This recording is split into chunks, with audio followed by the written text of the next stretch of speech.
Instead of talking about training from like a really scientific and theoretical perspective, just share with you what I do for my workouts and explain why I do what I do. You can modify your workouts in a way so they're more specific towards hypertrophy. Rep ranges don't matter a ton for growth. As long as you're pushing near failure, that's really what matters. Intensity matters more than the specific rep range you train in for muscle hypertrophy. What's up, friends? Welcome back to the show. I'm your host, Dr. Joey, Nutrition Sciences Ph.D.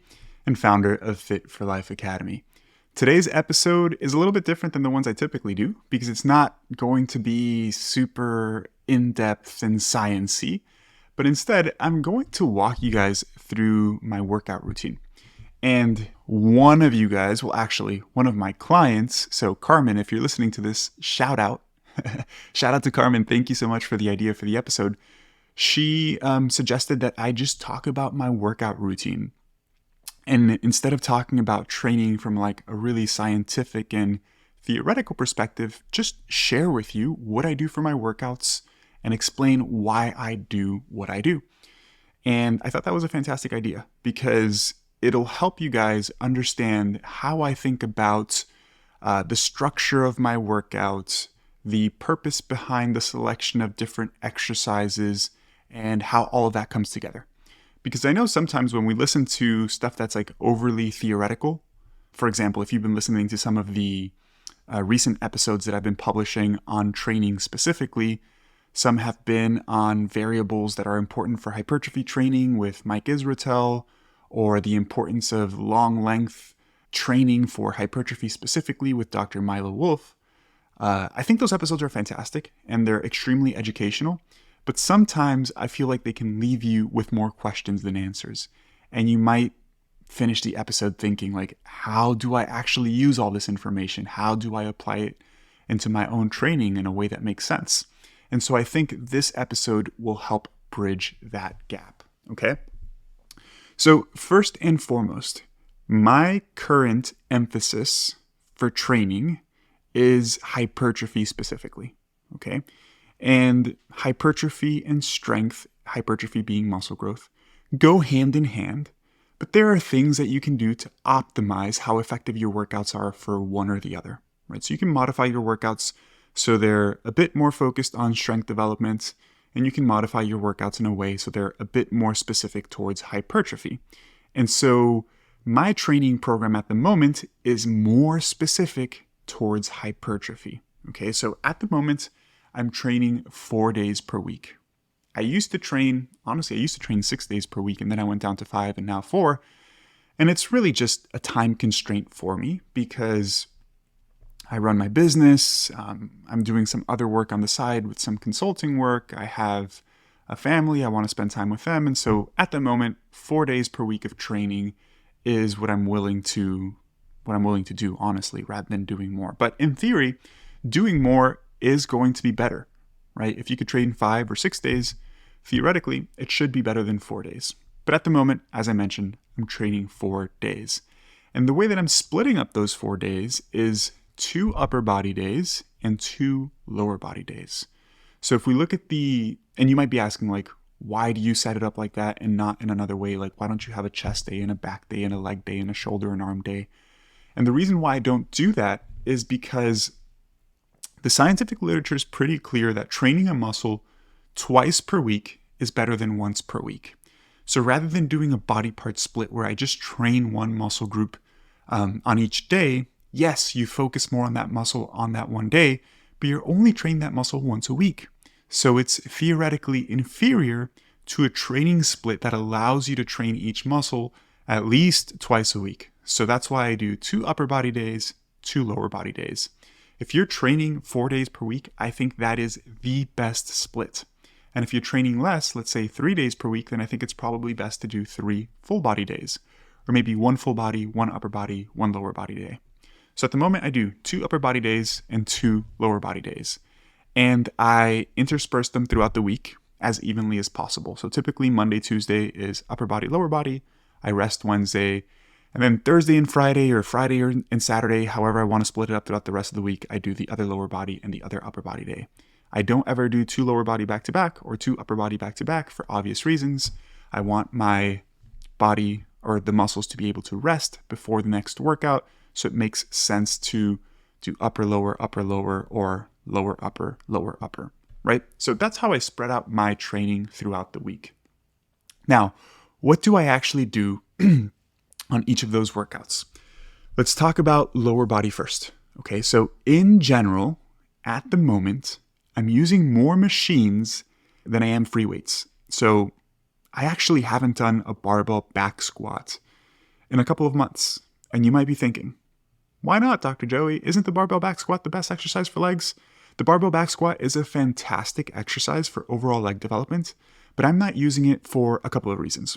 One, the barbell back squat has never felt very natural to me. It's always been a struggle in terms of like having good technique and really focusing on the movement. And I think for a number of reasons, I personally have always struggled to progress in terms of strength on the back squat compared to other exercises.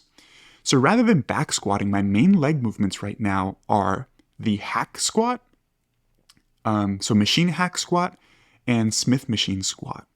And the reason why I'm choosing those is because, again, in theory, machines are slightly better than free weights for muscle growth because they're more stable, right? So when you do a back squat, it's not that the back squat is bad. And I'm not saying that the back squat can't lead to muscle growth. Obviously, it's a great movement.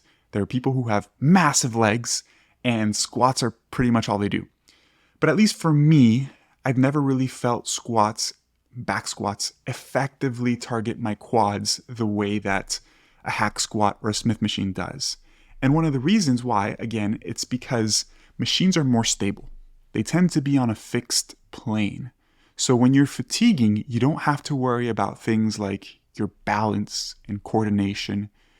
They still require a ton of focus, but in general, the movement pattern is going to be pretty simple, right? Machines are pretty simple to execute. They don't require as much skill.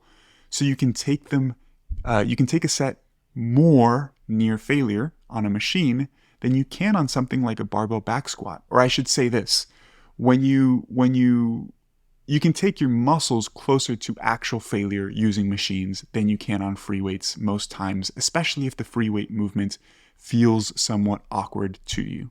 Okay, because things like balance, coordination, etc. are going to be the limiting factors. So when I finish a set of hack squats or I finish a set of Smith machine squats, my legs are on fire. My quads are pumped. I feel my quads almost cramping up. I can tell I really, really fatigued my quads. I never, ever, ever get that feeling when I do a back squat. It feels really hard. I push really hard. I push near failure. But my quads simply don't get the same stimulus that they do when I use machines. And since my goal right now is just to get bigger and more muscular, I'm choosing the machines as my primary squatting exercise for that reason. So what does this mean for you? Like, do you have to use a machine instead of a back squat? No, not necessarily. If you're someone who does back squats and you get a really good stimulus in your legs, and don't get me wrong, if you do a squat correctly, it's going to be effective for growing your legs. But that being said, if you get a better mind-muscle connection, better contraction, when you do something like a Smith machine squat or a hack squat, I would argue that those are probably better alternatives for the growth of your quads and glutes. Okay. So on my first leg day, I start with the hack squat. I do 3 sets. I do 1 heavy set in like the 5 to 8 rep range because I enjoy going heavy, honestly. And rep ranges don't matter a ton for growth. They really don't. As long as you're pushing near failure, that's really what matters. Intensity matters more than the specific rep range you train in for muscle hypertrophy. So for my first set, I do 1 heavy set of 5 to 8 reps, and then I do 2 lighter sets in like the 8 to 12 rep range, just to get some more volume.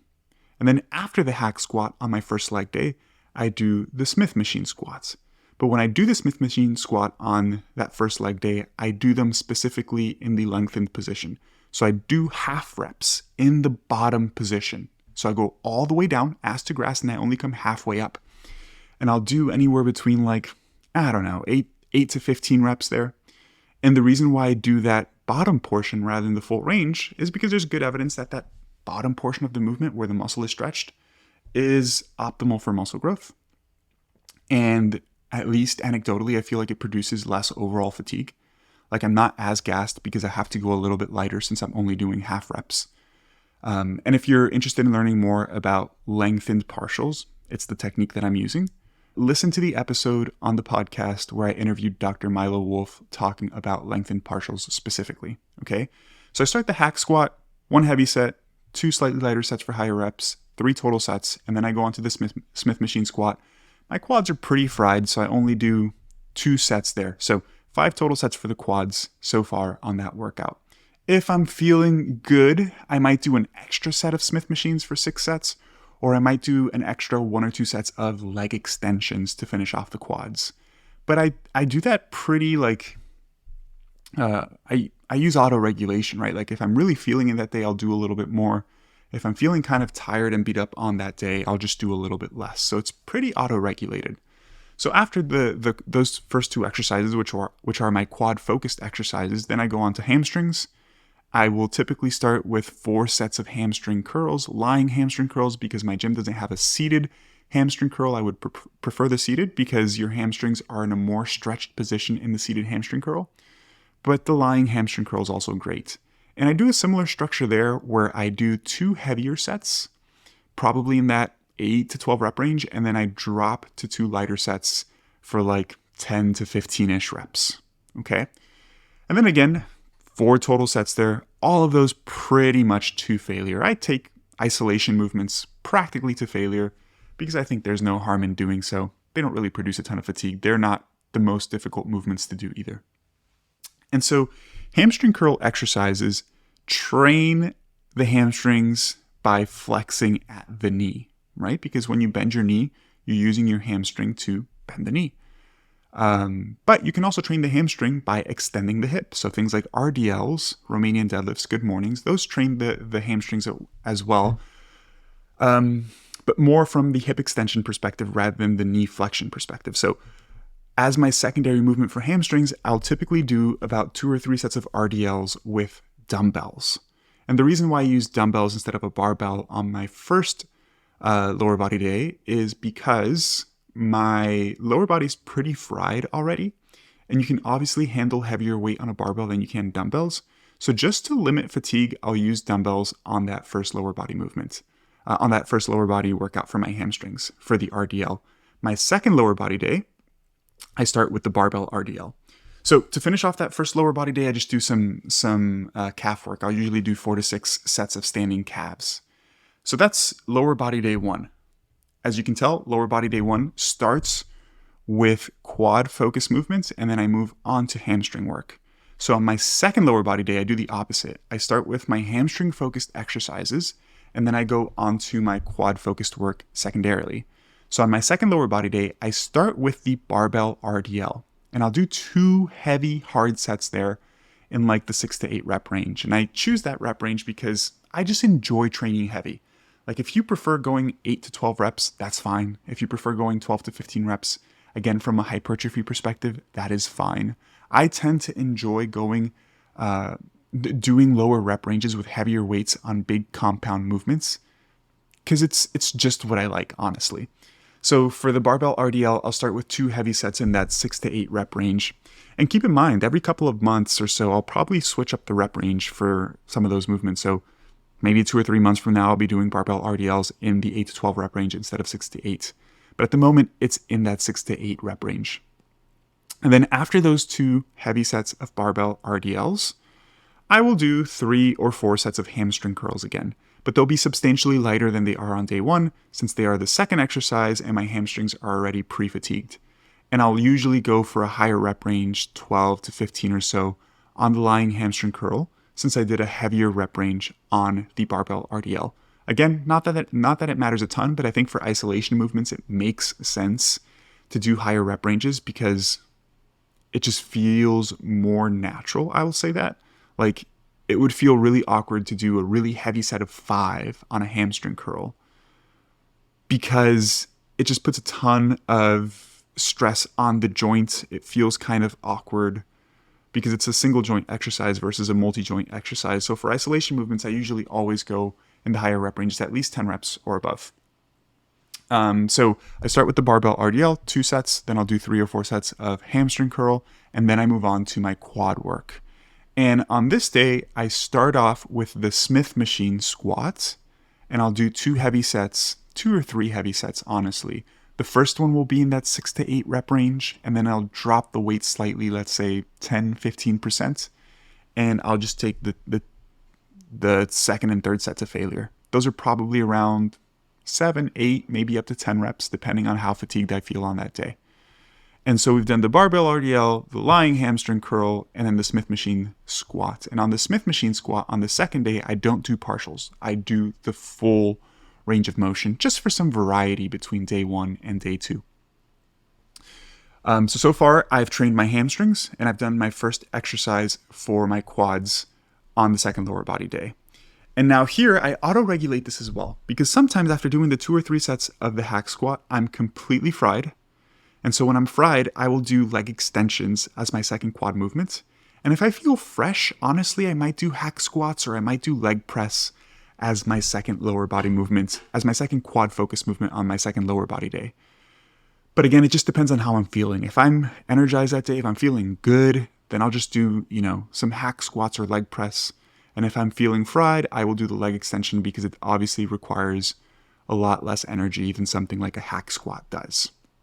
So it just depends on how I'm feeling. But I try to get 5 to 6 sets per muscle per workout. So as you can see on each of those workouts, I've done 5 or 6 sets for the hamstrings, 5 or 6 sets total for the quads. And then again on the second lower body day, I'll finish up with some calf work, another 4 to 6 sets on the standing calf machine. I haven't been doing much seated calves because quite honestly, they're just not as effective for targeting the calves. The standing calf raise, your calves are fully extended since your knee is fairly locked out.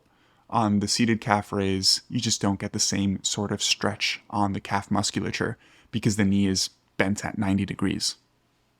So that covers my lower body movements. And so from week to week, I try to progress at least 1 rep or 5 pounds here or there on different exercises.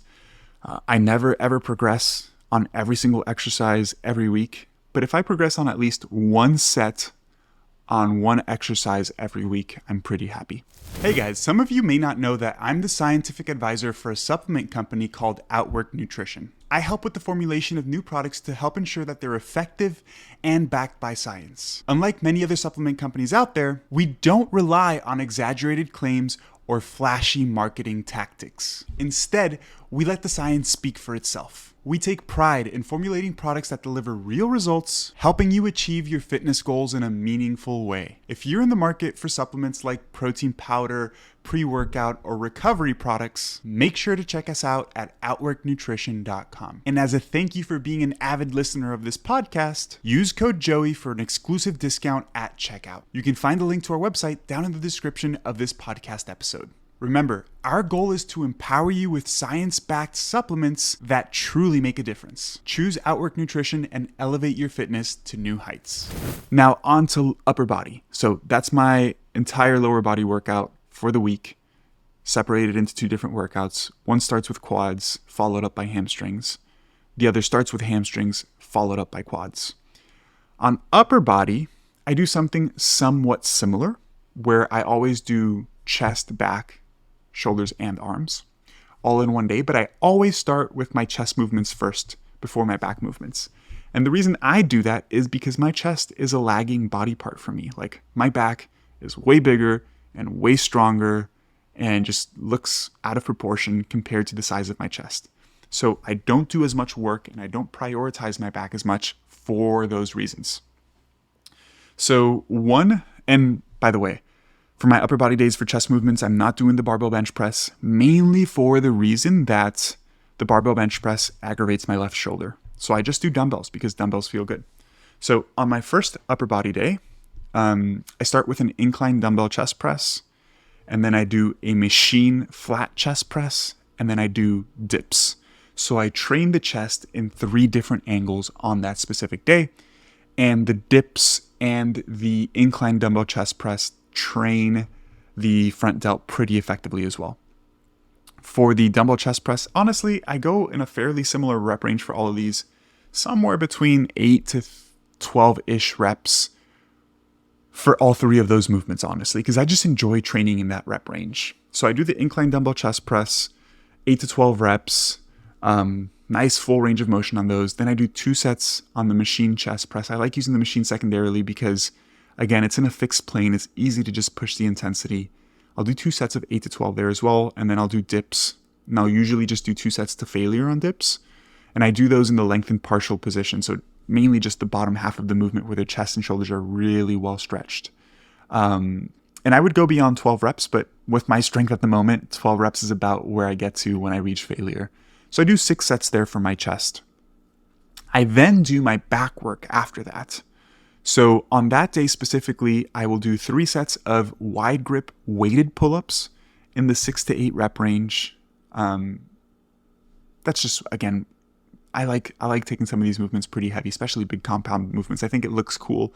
I enjoy it. So I do 3 heavy sets of weighted pull-ups there, wide grip pull-ups in the 6 to 8 rep range. And then I'll follow that up with 2 sets of cable rows on the row machine for anywhere between 12 and 15 reps. And I just do 5 sets for my back. Again, because where I'm at the moment, my back is just not a priority. So I do it secondarily to my chest and I don't do as much volume.